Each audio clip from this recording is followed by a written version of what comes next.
Hello everyone, my name is Deckerlink the Trained Unprofessional, and welcome back to Echo. A little bit of a recording session sandwich, if you're interested. I'll be able to tell from the shirt, but this is actually the recording session that I did the demo for Santa Lucia. And then there was all a bunch of shit in between that, and now we're here. So this shit's coming out way out of order, but you know what? It's fine. It's fine. I'm totally cool with my upload schedule getting fucked with. On last episode, we, what the fuck happened in the last episode? Oh yeah, we were fucking dealing with, Clint going nuts, and then we, Chase is having some shit happen to him in the locked room, but now, we're from the perspective of Flynn as we're leaving to go do something. Why are we leaving? Oh yeah, we're going to Flynn's aunt's house because everyone is having experiences with socket face and we're all trying to figure out what the fuck. Leo's quiet as he drives, occasionally checking the rear view mirror. Everyone else is pretty silent too. It's weird being in a car with Carl and him just sitting there quietly, not staring at his phone or anything. By the way, the narration is from Flynn's perspective, but I'm not doing the Flynn voice for that because that voice is taxing after a while, okay? It's like he doesn't know what to look at and is stuck pondering his own thoughts for a change. I look back at Jenna, who's monitoring her phone for any sign that the signal will stay consistent enough to get a message out. It's hard to believe it, but she was actually trying to apologize earlier. In her own weird way, of course. Part of me wanted to say I was sorry for what I said at the river about how she treats her family, but that would be lying. I'm not sorry for what I said, but I can tell when something hit hard and hurt more than I'm happy with. People dance around shit all the time when so much of this bullshit could have been avoided if people were just honest with each other. I rolled down the window and propped my knees up on the dash, craning my neck some to peer at TJ in the mirror. He knows I'm watching him. Hell, I think everybody's watching him. Even with Socket Man as a cover story, him keeping silent about all this for so long is just cruel. Did he truly think not mentioning the fur color of the person in the water with Sydney was for the best? Maybe he thought he could avoid a situation like this, our group getting shattered. Well, our group is fucked now. No way in hell I want to hang out with anyone but Carl after all this shit. And it wasn't like it was all peaches and gravy these past few years anyway. Which is peaches with gravy. Chase, TJ, and Jenna hadn't so much as texted me since they left for college. And Leo... He used to visit me back in the water warehouse when I packed freight. We fucked a couple times, but he seemed to get more and more disgusted with the arrangement. Couldn't tell if it was with me or him, but it was awkward as hell. I mean, I'm not the sentimental type, but when you're being screwed by somebody and they glance away anytime you look at them, it makes you feel like shit. I eventually had enough, told him I wasn't his fucking otter, and to get a fleshlight like the rest of us. Cut me out of his life right then and there, even stopped visiting Carl. It's shitty watching somebody who was once a social butterfly turn into an absolute recluse. For the first part of the week, he was trying so hard to act like his old self that nothing had changed.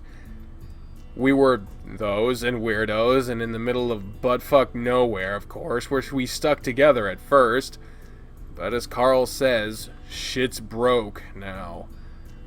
As we make the turn off onto Margaret Street, I spot the familiar dust-covered plastic flamingos that adorn Auntie's yard. I don't want to say Auntie because that's someone in my life, and I ain't trying to bring real life into this shit. The manufactured house was built back in the 80s and still has this sort of faded turquoise color scheme. She added these pink diamond-shaped bathroom tiles all around the roof's edge a couple of years ago, too. For Halloween and Christmas, she hangs up neon-colored tube lighting, and I swear you can see her house lit up from miles away. I'm not entirely sure what aesthetic she's going for. Carl called it vintage trailer trash once, and I guess that's fitting enough. Leo slows the van some as we approach. I don't see any lights on. No car in the driveway. She can't have parked in the garage. It's still packed full of boxes of Uncle's stuff. Guys. Salamander pokes the glass to the window next to him, pointing at something across the street. That's, Karen's place, right? Our old bus driver. It looks like somebody broke in. Is that recent? The colored glass of the front door is shattered. Piles of Technicolor shards are splayed across the concrete porch. Yeah, very. As in, it wasn't like this when I stopped by this morning. People are taking advantage of emergency services being out. I hope she's okay. Her car's not there either. They broke her statue, too. The little sombrero chihuahua man statuette she had next to the door is completely shattered. It's smashed into 100 pieces. The wooden... I don't know how to say that. I could try, but I'd fuck it up. Sign that used to hang around his neck is split in half and laying in the dirt. Good, Jenna mumbles. I clutch my rifle a little tighter, trying to see if there's any movement going on inside the house. It's completely still beyond a light swaying of pink lace curtains from the breeze outside. It's still probably best that we speak with the mayor. Perhaps with what's going on, she'd return to City Hall? My heart drops a beat. My heart drops in my chest. Yeah, that makes sense. Hopefully the crazy guy's gone by now. I don't know. She doesn't usually work on Saturdays. Jenna raises an eyebrow at me. Well, this is quite a Saturday, Flynn. Leo sighs, putting the van into gear. City Hall it is. Oh, God. It's well into the night by the time we pull into the gravel parking lot. Sure enough, Auntie's teal hatchback Jeep is parked by the side of the building. Daxton squints at it, then points. I dashed your bumper sticker. Lade has good taste. On the chrome bumper, there's a decal of what I guess is a silhouette of Captain Amicus. With some sort of insect on his face. Merch table, just saying. In golden, spacey font it reads, "These things are harmless, don't worry." Imagine it's the spiders. I didn't know your aunt was cool. She's not. I grumble idly, my mind racing as I try to think of a distraction to keep everyone away outside. Everyone but Carl and I are already getting out of the van. The ram gives me a nervous look before nodding at me and speaking up. Dudes, wait a second. What? Oh, Leo's got an expression now. Oh, fuck. Leo's tone is curt as he looks back at the ram, who's sluggishly pulling himself outside. I feel like I'm gonna be sick. Now? It's all that freeze-dries ice cream. It's so shitty. I can't handle it. Carl begins to make retching noises, but Jenna quickly covers her ears. Oh, God, Carl. Oh, please, just don't throw up in my van, yeah? Guys. God, everyone's faces are different. Looking at this game, I don't even recognize it anymore. Carl continues to make some of the most visceral, gut-wrenching, irping sounds I've heard. They practically sound wet. Guys. I turn and see what TJ's trying to get our attention for. A whole bunch of cars are driving down the road in our direction like a convoy. I recognize the one in front. It's Mark in his SUV. He works here at City Hall. They start to pull into the parking lot, it quickly filling up to the point where folks are starting to park on the road. What's going on? Here's my chance. That's Mark. Maybe he'll have some answers. I need to head inside real quick. I'll be right back. Jenna nods slightly, watching what looks like a bunch of townsfolk get out of their cars in front of us. Now's his chance, huh? I pass the still hunched over Carl and give him a squeeze on the shoulder. Thanks. I feel like I'm actually gonna puke now after that. Don't. I head inside. It's quiet when I enter, though I can hear the subtle sounds of shuffling paper coming from down the hall. I'm starting to feel this strange sort of pang in my head, like someone's pressing an ice pack to the front of my skull. Maybe it's because I'm nervous. Regardless, here I go. I walk lightly, peering around the corner into Auntie's office. Her fingers click along various pages with a manila folder, her tropical flower print scarf swaying with her every movement. I watch her, illuminated only by the soft glow of the moonlight outside. I'm wrought with this uneasy sort of feeling where I can't tell if she actually knows I'm here or not, or whether she cares. It's a familiar feeling, but never one I quite got used to. There's a hell of a ruckus outside. You looking for something? Anything of substance regarding the whole hysteria business? She speaks plainly. What? I'll tell you in a second. Is Mark here yet? She cranes her neck to peer out into the tiny slitted window at the corner of her office, yet there's not much of a view other than from the side of the sagebrush. I saw him pulling up in his SUV outside with like a whole convoy of folk following him. This about Clint. She looks up, seeming to notice my repeater for the first time. Her brow furrows. You know, under any other circumstances, I'd give you a chewing out for bringing that thing inside. I did hear he's been making a hell of a scene around town, waving a gun around. Figured it was a meth binge until I saw Dale doing the same damn thing. Diner Dale? That fucking otter is kind of a softy, ain't he? You don't think it's got to do with this painkiller addiction? I popped 4 of the pills he takes earlier, you know, for the aches. It ain't the sort of thing to put you in a gunfighting mood. I nod. Despite everything she's telling me, I can't really focus on it. I keep looking back towards the closed reading room door behind me. Fuck, might as well get it over with. I take a deep breath. Did you let Chase out? What? She seems confused at the sudden change of topic. Chase? Leo's lover boy? Former lover boy. He hasn't been pounding on the door to get out. Boy, what are you talking about? I haven't seen him since you brought him and the Hendricks boy to City Hall the other afternoon. I turn, moving out to the hallway and unlocking the reading room door. I always thought it was weird that it had a lock facing the hall, though I think Auntie mentioned there used to be a back exit through here. What the hell? Flynn, what did you do? I ignore my aunt's exasperated voice as I push open the door, stepping into the dark room. It's mustier than a skunk's ass in here with all the rain damage. I can practically feel the mildew and mold on my toes as I run my hand along the wall. Eventually, I find the light switch. Chase? He's not in there. Carl's voice takes me by surprise, the ram standing slightly behind me. And of course Daxton's there too, the salamander gulping at the interior like he's in some kind of museum. I can't believe you locked Chase up. Like, do city clerks have the authority to do that? Not unless he's, like, archiving him. You told him? I glare down at the ram, who quickly throws up the flat of his paws defensively. He's your roommate, dude, come on.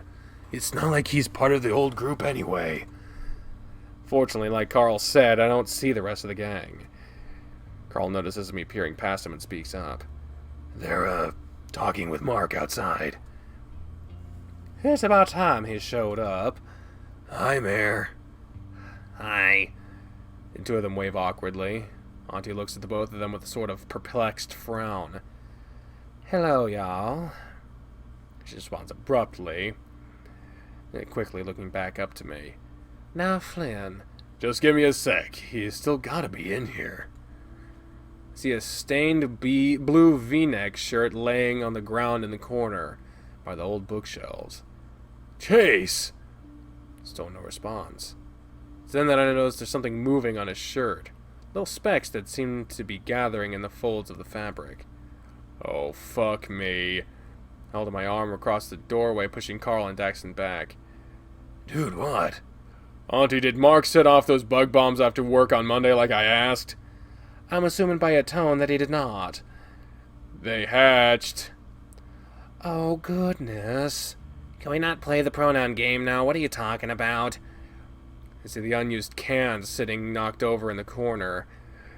Stay back. Black widows. I lower my arm and walk over to it, quickly popping the top and watching the fogger begin to mist the foul-smelling fumigation spray into the air. The effect is near instant. The skittering pattern of the little spiders begins to grow more erratic. I watch as the adult one on Chase's shirt clambers on top of an increasingly still pile of little spiders. It just sits there, writhing. I can feel something on my foot, too, but my scales are too thick for it to be of any threat to me. I hear Carl mutter behind me. I take back what I've always said. You do have balls. Excuse me. Sorry, Miramore. Boys, I do not have time for this.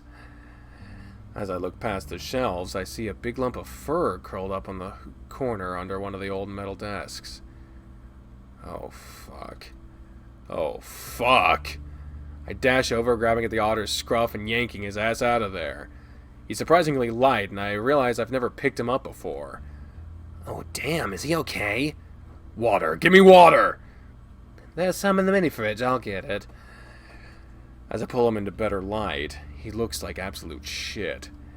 His lips are chapped, bloody, and the whites of his eyes are bloodshot. There's also dribbles of vomit on the floor, which I have the misfortune of stepping in. Vomit and spiders, fucking great. Chase, wake the fuck up! I give his face a hard slap. Carl winces. The otter wheezes raspily, letting out a kind of low moan. Man, he's terrified of spiders. I know. Karma, right? The ram speaks in an uneasy tone, visibly uncomfortable at seeing Chase like this. Yeah, maybe. Next thing I know, Auntie's handing me a bottle of water. I bring it to his lips. Drink, you stupid idiot. If this was a prank of yours, it ain't a real gut buster, Flynn. Move over, you're gonna drown him. I feel a weird tingle in the back of my neck. Reluctantly, I step aside. I look at Chase, and part of me hopes he never wakes up. And I feel sick. Why is he in just his britches? I blink, glancing down and getting an eyeful of Chase's briefs. You didn't undress him before you shoved him in there, right? Or was that part of it? Jesus, no, God, no! I didn't do that. Daxton gives me a dubious look before shifting his concerned gaze back to the otter. Auntie, meanwhile, is propping his head up on a couple of office chair cushions, quietly urging the otter to drink as she wets his lips. They part for a moment, then Chase complies enough to get the swallow down. Again, part of me breathes a sigh of relief, while the other half seems to be filled with this sort of angry dread. Don't wake up. Daxton crouches down beside him, pulling back some of the fur around his collarbone and showing the swelling red skin beneath. Must have been where he got bit. And, of course, 911 ain't working. Carl chuckles nervously. I guess it's, too late to suck the venom out, right? You know that doesn't actually work. It's just dumb old westerns that make people believe that crap. Well, I had a great-grandpa, or great-great-grandpa who died of a spider bite. I mean, I think it was a tarantula or something. That might be a reference to the 1915 thing, which, from what I can gather, has been rebranded The Smoke Room, which is due to release soon, I think. So, if able, I will definitely be playing that. Tarantulas ain't that venomous. He was old as hell. He might have been like a fuckload of them. I don't know. Boys, this is real reassuring talk, but could one of y'all get me one of them first aid kits from the bathroom? It's just round the corner. Daxton stands up again and nods, heading off. Chase's eyes are fluttering a bit now. Maybe he's having a seizure or dreaming something real crazy, I can't tell. The salamander returns, clutching the thick metal case that looks like it was from the 90s. Auntie takes it, opening it up and grabbing what she needs like she's done this 100 times before. She applies the cold water to a piece of cloth and presses it against the spot near Chase's neck where the bite is. Once it's damp, she takes an old tube of antibiotic cream and squeezes out about a quarter of the contents on the bite spot, then lathers it in. Chase winces, letting out a quiet cry. "Stop." His voice is high-pitched and kind of pathetic, like a child's. "Oh, don't whine, you're a big boy." "I'd be whining if I was in his position. It's kind of fitting, like Carl said, ain't it, though?" He looks to me, as if trying to gauge my expression. I'm managing to keep pretty stone-faced, despite everything. If he did what y'all are saying he did. I could tell the weird distance Carl and I are keeping from him. Despite his sorry state, is unnerving the salamander. Just a couple of hours ago, it was all figured we were old friends and such. Jace begins to sit up, and it's like my heart lurches. I get that feeling in my skull again, like brain freeze. No. Oh, we know that font. Only Carl seems to notice as I clutch my temple and the ram giving me a nervous, concerned look. Finally, Chase looks to me. Oh shit. Well, there he is. I don't like how Chase looks. He looks way different than the rest. I don't know. Flynn? Again with the childlike voice. It's like he's taunting me. I suck at my lips. What the fuck am I supposed to say? I want to slap him again. I want the fucking truth. But he looks fucking pathetic. Everything's stiff. No kidding, you're rolling a damn Black Widow nest, kid. More interesting things to add to your little movie you're making of our fair town. Auntie sighs. I'm worried you'll have some more content here in a bit. What? What's... Ow! He seethes through his teeth as he clutches at his neck. What's going on? He reminds me of TJ, like he's about to start crying at a moment's notice or something. I haven't seen him like this in a long time. Carl's gaze shifts to the floor. I feel weird. Are you okay? Everything hurts, but it feels different. It's like this isn't a dream. It's not. I look to Auntie. He's gonna be fine, right? These bites can be real painful. It could have been nastier with a brown recluse, but it still ain't gonna be fun. I'd get him to some professional help if I were you. If that's possible. I'm not gonna die? Chase peeps up, still clutching at his neck. Unless you're an infant, elderly, or allergic, it's doubtful. The otter closes his eyes, letting out a long exhale. Meanwhile, Auntie stands up, heading toward the door. I need to speak with Mark and see what he's found. I'll be outside.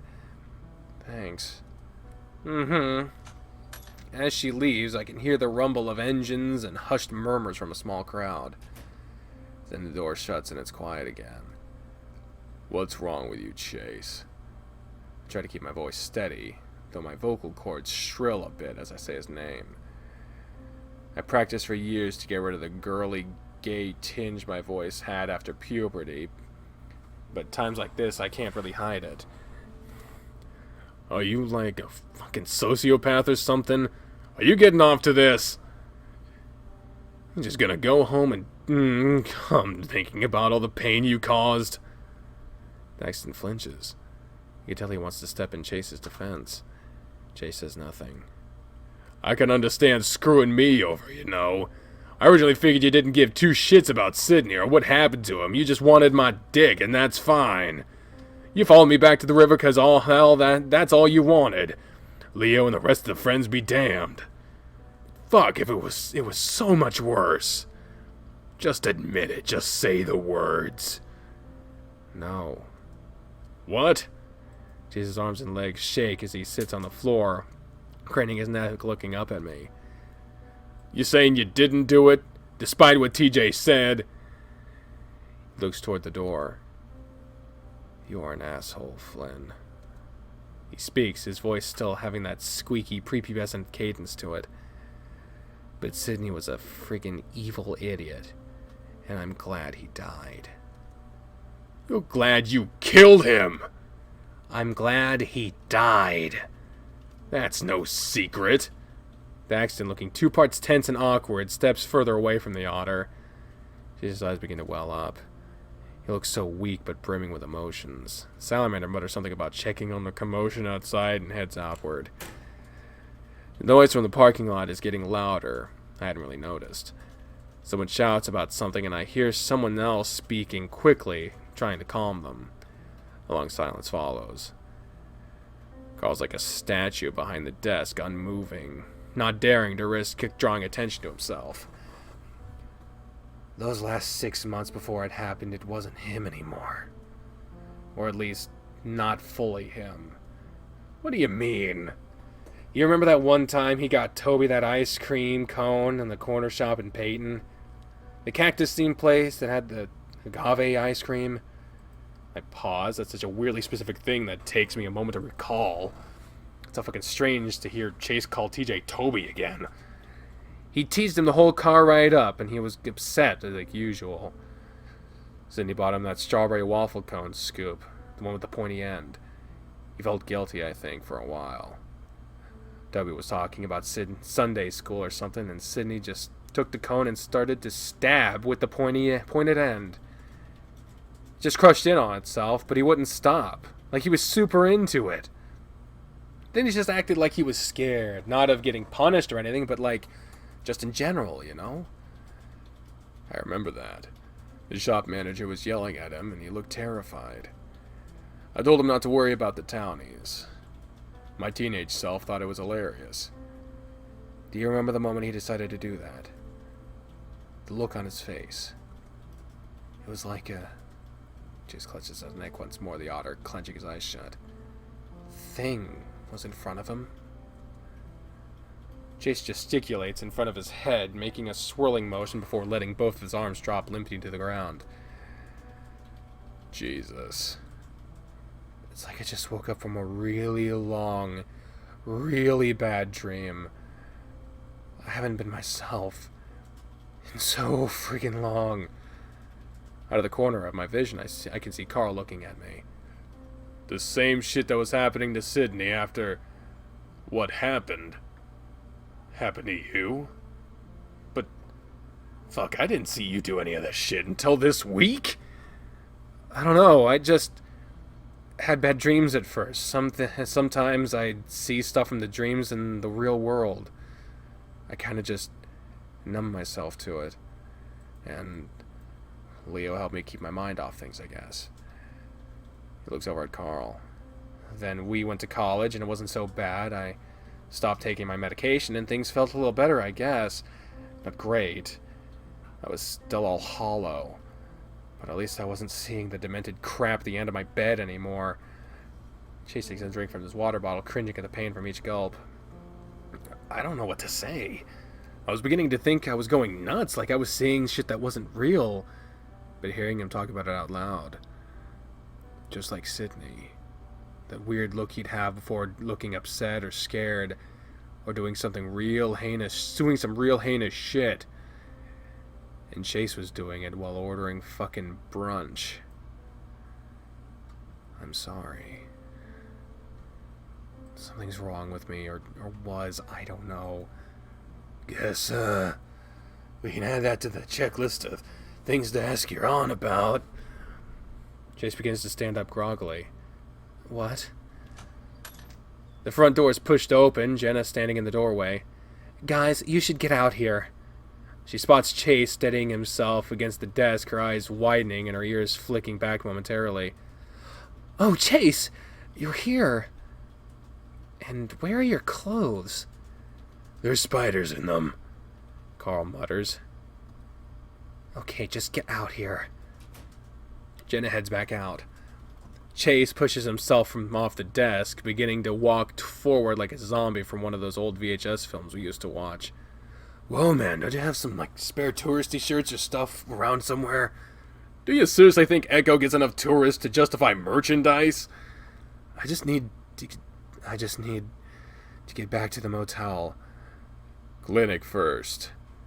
The Otter stumbles a bit, and though with some hesitation, Carl and I take him by each shoulder and help him to the door.